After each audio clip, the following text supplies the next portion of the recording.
Oke, buat Pak Presiden Joko Widodo, kami berada di lokasi Myanmar, KK2 Garden.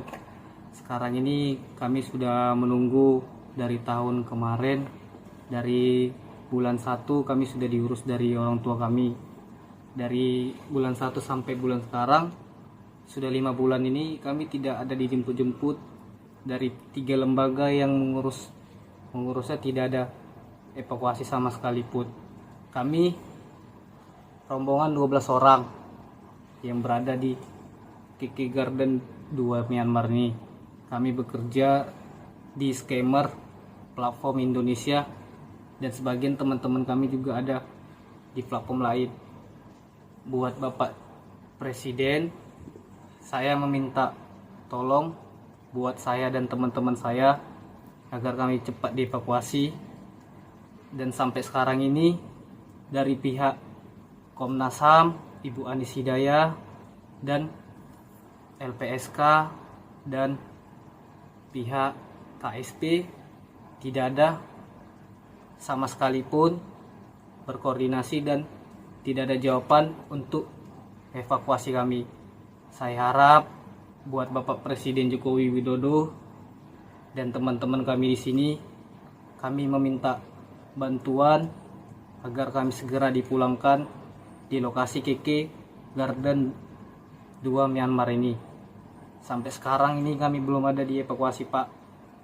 Saya minta dan teman-teman saya tolong bebaskan kami, Pak, karena kami di sini dipekerjakan secara tidak manusiawi dan diintimidasi dan kekerasan yang bakalan setiap harinya yang kami hadapi di sini. Dan bukan cuma kami aja orang Indonesia di sini, Pak. Kami rame di sini. Saya minta tolong, Pak, bantu dan bebaskan kami di sini, Pak. Gimana teman-teman? Bantu kami, Pak. Tolong kami ya, Pak ya. Assalamualaikum Pak Jokowi. Saya mau minta tolong kepada Bapak. Pulangkan anak saya, Pak, yang bekerja di Thailand di perbatasan Myanmar, Pak. Dia diperjualbelikan di sana, Pak, diperbudak, Pak. Dia mau pulang kali, Pak. Kalaupun bayar denda sampai 50 juta, dari mana uang saya, Pak? Saya memohon, sangat memohon kepada Bapak. Tolong anak saya, Pak. Anak saya kepingin pulang, Pak. Tolong anak saya, Pak. Assalamualaikum warahmatullahi wabarakatuh. Sebelumnya kami minta maaf. Ini kami tujukan untuk Pak Jokowi, untuk belas kasihannya, untuk membebaskan keluarga kami yang sekarang berada di perbatasan Myanmar dan Kamboja, yang sedang berjuang melepaskan diri dari perbudakan. Dan kami mohon kepada pemerintah untuk membantu kami. Kami hanya keluarga miskin, keluarga tidak mampu, yang ingin mengangkat derajat melalui pergi ke luar negeri untuk mencari uang. Tapi dari sana keluarga kami tertekan, setiap hari kerja pagi sampai malam, masih gaji masih didenda, ada tekanan-tekanan dari perusahaan. Tolonglah, Pak, keluarga kami dijemput.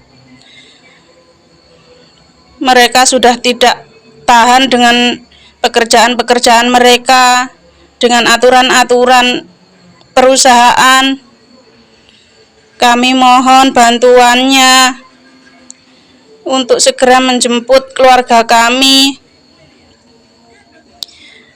agar mereka cepat terselamatkan.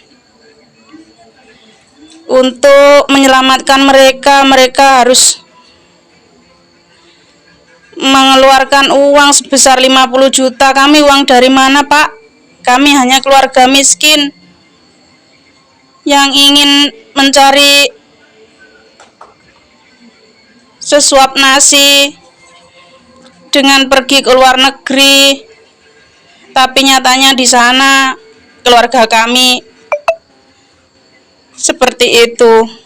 Guys, bantu viralin, mereka ini adalah warga negara Indonesia yang ditipu oleh agen penyalur tenaga kerja di Thailand. Hingga saat ini mereka ini masih terjebak di perbatasan antara Thailand dan Myanmar. Tak hanya terjebak dan tertipu dalam hal pekerjaan, mereka ini juga mengaku bahwa mereka mendapatkan penyiksaan atau kekerasan secara fisik di sana. Sebenarnya mereka ini sudah mulai meminta bantuan ke pemerintah Indonesia dari beberapa waktu yang lalu. Namun hingga sekarang mereka ini belum juga mendapatkan bantuan dan masih terjebak di perbatasan antara Thailand dan Myanmar. Dan mereka mengabarkan ada sekitar kurang lebih 90 orang WNI yang masih terjebak di sana yang butuh bantuan untuk dipulangkan ke Indonesia. Dan mereka ini berasal dari berbagai wilayah di Indonesia. Menurut kronologi yang saya baca, awalnya mereka ini mendapatkan informasi lowongan pekerjaan di Thailand ini melalui Facebook. Di sana dituliskan bahwa terbuka lowongan pekerjaan untuk di Thailand dengan tawaran gaji yang cukup menggiurkan, yaitu 10 juta per bulan dengan posisi pekerjaan sebagai admin. Lalu mereka mendaftarkan diri dan mereka diinterview secara online. Setelah melakukan interview secara online tersebut, mereka diminta untuk membuatkan paspor untuk berangkat ke Thailand. Dan setelah paspor mereka siap, mereka dikirimkan tiket untuk langsung berangkat ke Thailand. Dan sesampainya di Thailand, paspor mereka justru ditahan dengan alasan untuk pembuatan visa kerja. Lalu singkat cerita, mereka dibawakan ke perbatasan antara Thailand dan Myanmar untuk melakukan pekerjaan yang dijanjikan. Dengan pengawalan yang bersenjata api, mereka ini dipaksa untuk melewati sungai, gunung, dan melewati hutan di malam hari. Lalu di hari berikutnya, masih dalam pengawasan yang ketat, mereka dikasih waktu sekitar 15 menit untuk mengabarkan kepada keluarga mereka di Indonesia sebelum akhirnya handphone mereka diambil. Lalu kemudian mereka dipaksa bekerja sebagai penipu untuk menjebak orang agar berinvestasi di perusahaan tersebut. Mereka semua diberi target dan untuk mencapai target tersebut mereka ini disiksa secara fisik. Dan bentuk penyiksaannya pun bermacam-macam, mulai disuruh keliling dengan kepala di bawah, kaki di atas, dan juga disuruh berlutut dengan tutup botol di bawah lutut mereka. Dan bahkan mereka ini mendapatkan tindak pemukulan. Dan mereka ini tidak berani untuk kabur karena takut malah semakin disiksa. Mereka juga mengaku bahwa 2 bulan yang lalu mereka ini sudah membuatkan laporan ke KBRI setempat. Namun hingga saat ini belum ada respon atau tindakan dari KBRI setempat. Dan keluarga mereka di Indonesia pun menunggu mereka dengan sangat khawatir. Mereka ini sangat berharap dan masih menunggu-nunggu bantuan dari pemerintah Indonesia, terutama dari Bapak Presiden Joko Widodo, untuk segera menyelamatkan dan memulangkan mereka ke Indonesia. Dan mereka ini juga sangat berharap kepada warganet atau netizen Indonesia untuk membantu memviralkan nasib mereka ini agar didengar oleh pemerintah Indonesia. Mereka telah membuat banyak video permohonan bantuan, namun hingga saat ini belum ada bantuan yang menyelamatkan mereka. Dan dari kabar terakhir yang saya baca, sejak dalam video terakhir mereka